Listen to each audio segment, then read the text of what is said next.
La figure de l'étranger, c'est une figure aussi sociologique. On ne peut pas réduire la notion d'étranger à une notion administrative et à ce qui est légal, licite ou illicite. Mais là, on parle ici, voilà.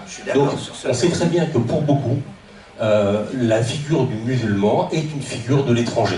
Et on sait dans tous les discours, moi j'ai eu beaucoup de débats avec des élus du Front National, de Reconquête localement, à chaque fois, ils me ressortent la figure du musulman comme pour ce qui représente pour eux l'étranger. Et il faut entendre cette réalité sociologique qui n'est pas une réalité légale. Et ensuite, il y a une deuxième distinction, Henri, je me permets, c'est, vous dites, en fait, il n'est pas illégal ou illicite de critiquer une religion.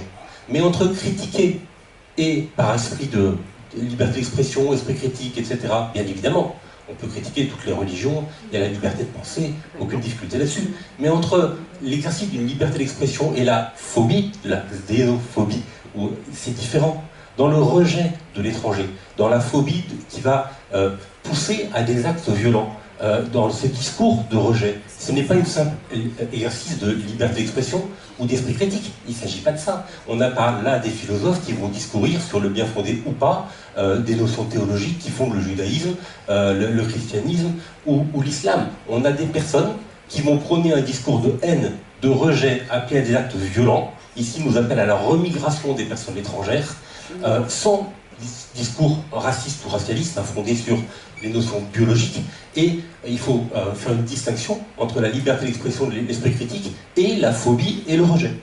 Donc, bien évidemment, on a le droit de critiquer, mais rejeter violemment, inciter à la haine et à des actes violents, non. Et quand quelqu'un tient des propos de haine et appelle à des actes violents contre des musulmans, parce que pour lui, ils incarnent l'étranger, c'est bien de la xénophobie et c'est un délit.